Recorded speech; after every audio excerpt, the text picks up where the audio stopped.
탕감과 복귀의 공식. 모성 복귀로 본 리브가, 다말, 마리아의 역사. 해와의 타락과 리브가, 다말의 속임의 역사. 타락은 어머니 테네에서부터 비롯되었습니다. 그런 까닭에 복귀도 어머니의 테네에서 이루어져야 합니다. 거기가 악의 근원지가 되고 출발점이 되었던 것이므로 복귀에 있어서도 그 원점으로 되돌아가야 하는 것입니다. 그래서 하나님은 두 형제를 내세워서 장자권을 복귀하는 섭리를 행하려 하게 된 것입니다. 즉, 가인은 아벨의 위치로 내려가야 하며 아벨은 가인의 위치, 즉 장자의 위치로 올라가지 않으면 안 되었던 것입니다. 그러나 가인은 아벨을 죽이고 말았습니다. 이 행위는 아담과 해와 때의 타락 행위의 반복입니다.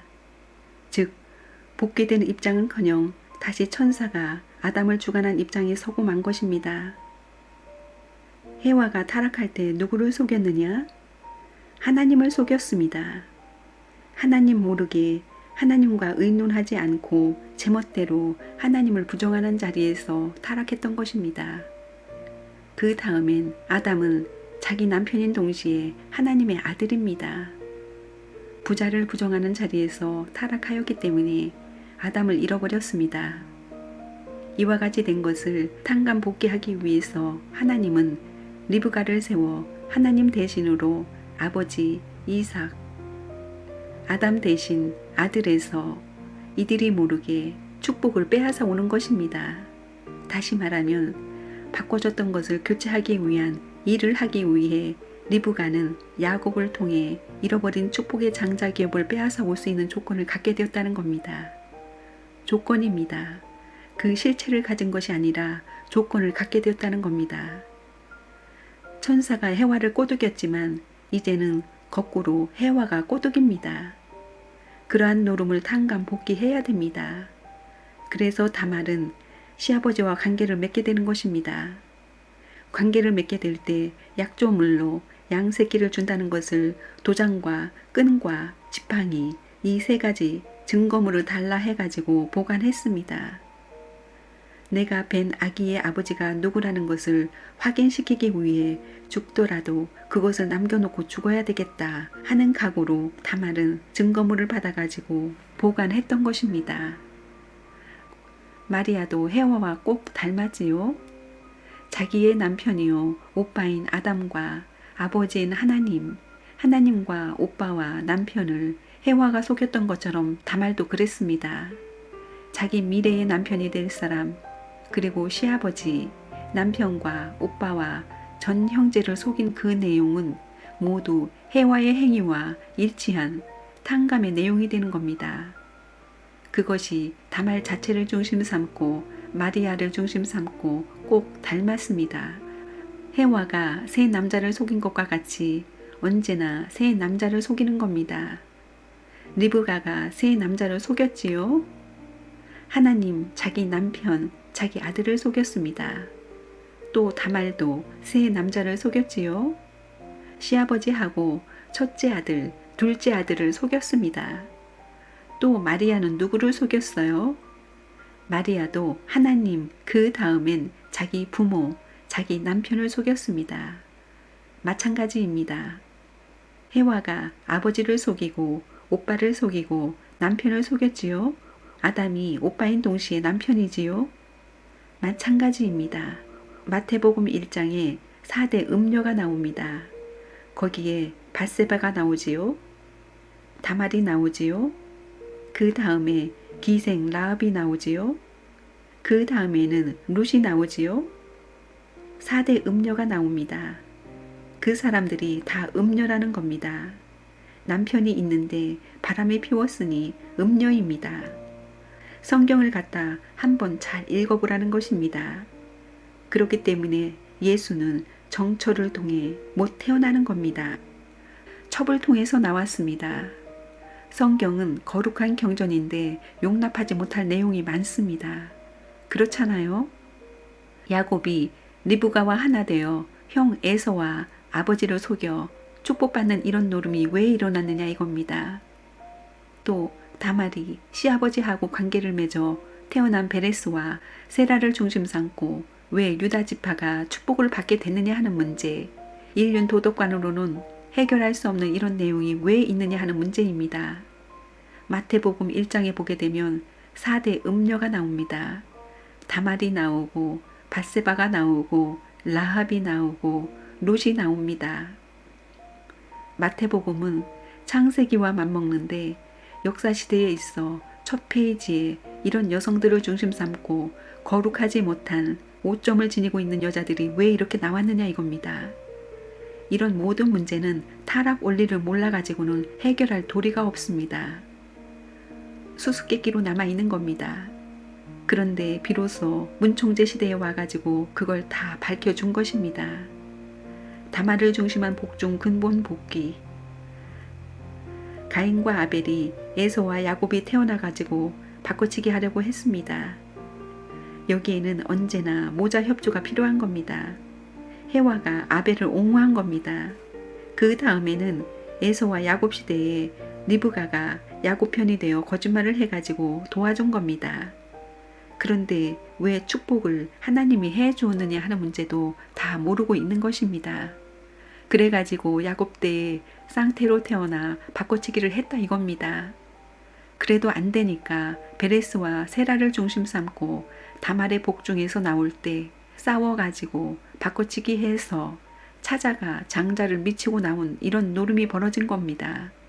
이것이 전부 다 본연의 부모의 혈통적 기준에 접근하기 위한 운동이었다는 사실을 알아야 되겠습니다.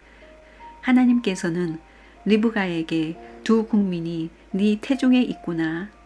두 민족이 네 복중에서부터 나누이니라고 하신 것입니다. 두 나라로 나뉜다는 겁니다. 한 나라는 하늘나라이고 또 한 나라는 사탄 나라인 것입니다. 여기에서부터 싸워가지고 혈통복귀를 하자니 3대가 필요했던 것입니다. 복중에서 싸워 뒤집어서 복중에서부터 혈통을 계승했다는 기준을 세워야 되는 것입니다. 야곱이 3대 만에 외적으로 승리했지만 내적인 승리의 기반은 다말의 복중에서 태어난 베레스로부터 이루어진 것입니다. 이것이 복귀 원칙입니다. 다말의 역사를 중심 삼고 볼 때 다말은 하늘의 천도를 잇기 위해서 자기 생명을 건 겁니다. 문총재와 마찬가지로 생명을 걸었습니다. 그리고 야곱은 천사하고 생명을 걸고 싸웠지요. 환도뼈를 맞아 환도뼈가 부러졌어도 밤새껏 놓지 않았습니다. 그게 뭐예요? 환도뼈를 맞아야 됩니다. 환도뼈를 잘못 쓴 것이 음란 아니에요? 그렇기 때문에 우리 통일교회에서는 결혼 후에 탕감봉 의식을 하는 것입니다. 탕감봉 의식이 뭐예요? 어디를 죄기는 거예요? 허리를 죄기는 겁니다. 이놈의 공둥이를 잘못 썼다는 거 아니에요?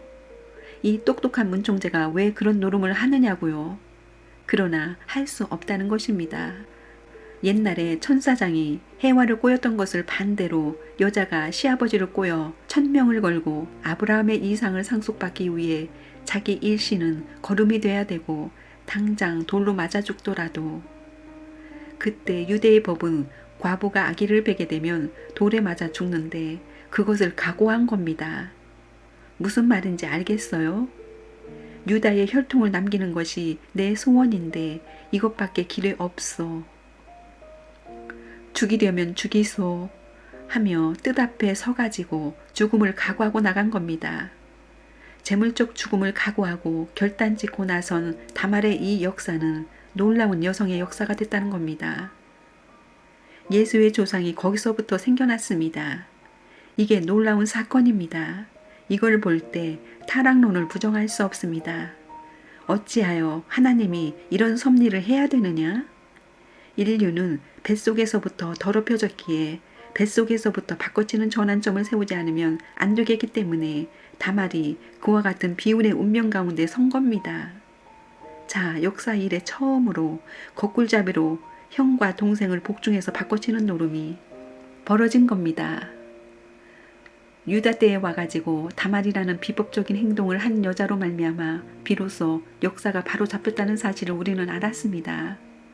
이와 같은 다말의 승리의 전통을 이어받아 믿고 나가는 사람은 사탄이 침범할 수 없는 기원이 여기서 벌어지는 겁니다. 다말과 같은 심정적 역사의 전통을 이어받아 가지고 유다 지파의 전통을 이어받아 가지고 믿고 나가는 사람은 사탄이 침범할 수 없다는 겁니다. 바꿔진 것을 중심 삼아 전통이 이어 나온 겁니다.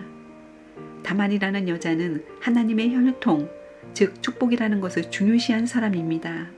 혈대를 이어받는데 어떠한 모험이라도 하기 위해 나선 역사적인 대표 여성입니다. 이것은 마치 어떤 자리와 같느냐 하면 해와의 자리와 같습니다. 해와는 인류의 어머니로서 하나님의 직계의 전통적 계대를 이어야 함에도 불구하고 이것을 등한시하여 파탄시켰습니다. 그것을 복귀하기 위해서는 해와보다 나은 여성이 나와야 되는 것입니다. 죽고 망하는 것을 개의치 않고 오로지 하나님의 축복을 받은 혈통의 계대를 남기는 것이 자기 생명보다 더 가치 있는 것으로 여기는 여자가 나와야 되는 것입니다. 그 여자가 다말입니다. 유다는 다말의 시아버지였는데 아버지의 입장이었습니다. 아버지와 며느리가 하나 됨으로써 그녀는 임신했습니다. 결국 다말은 시아버지에 의해 아들을 임신한 겁니다. 창세기 38장을 살펴보면 유다에게는 세 아들이 있고 다말은 그 장남의 아내였습니다. 그녀의 남편은 죽고 이와 같은 경우 대개 유대민족의 관습으로는 그 차남에 의해 아들을 낳아야 하지만 차남도 죽었고 삼남은 너무나 어렸습니다. 그래서 다말은 하나님의 복귀되어 온 혈통을 계승하는 것이 무엇보다 중요하고 필요한 일이라고 생각하여 시아버지 유다에 의해 아기를 임신하게 하는 최후의 수단을 쓰지 않으면 안 되었던 것입니다. 그때 그녀는 긍지도 버리고 생명까지도 내던질 각오를 했습니다. 그녀는 창녀로 가장하여 시아버지가 지나가는 길가에 앉아 그래서 농장으로 가는 유다를 유혹하여 관계를 맺은 것입니다. 다말은 시아버지와 혈연 관계를 맺기 위해 생명을 내놓았습니다. 당장 돌에 맞아 죽을 수도 있고 두 가문이 천부 옥살박살될 수 있는 노름이었습니다. 다말은 그런 상황 속에서 자기의 체면과 외신을 버렸던 것입니다.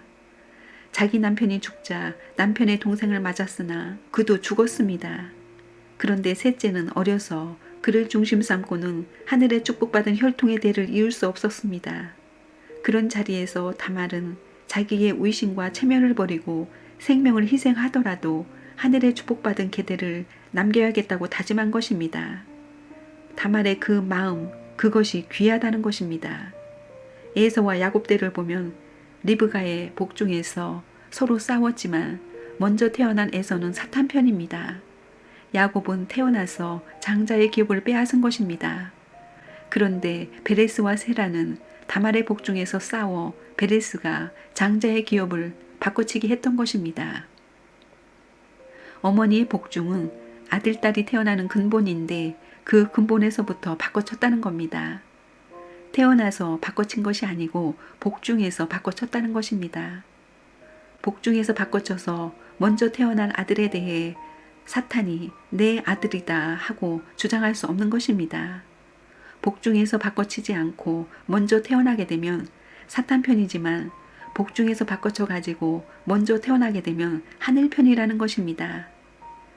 다말의 복중에서 싸워가지고 베레스가 세례를 물리치고 태어났기 때문에 장자의 기업을 빼앗은 것입니다.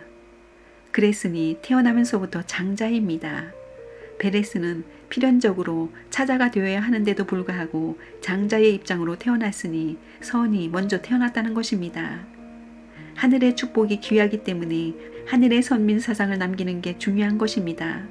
그렇기 때문에 그 핏줄을 이어받아야 되는데 자기 남편은 죽고 남편의 형제지간은 없었습니다. 유대 나라의 풍습은 형이 죽으면 동생이 형수를 거두어야 되는데 동생이 죽고 없습니다. 그래서 할 수 없이 핏줄을 이어받기 위해서 기생의 몸으로 가장해서 시아버지를 속여가지고 베는 것입니다. 무슨 말인지 알겠어요? 사탄 세계에 가서 빼앗아 와야 됩니다. 그렇기 때문에 시아버지는 남편 대신이요, 오빠 대신이요, 아버지 대신입니다.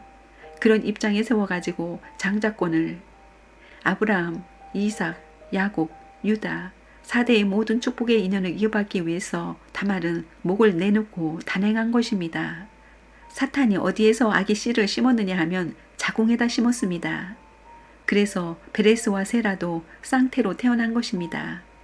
한 복중에 두 종자가 심어진 것입니다. 그건 쌍태밖에 없습니다. 이러니까 다말의 복중에서 두 아기가 태어날 때에 이것이 베레스와 세라인데 그 형이 먼저 나오려고 손을 내밀 때 빨간 리본을 맨 것입니다.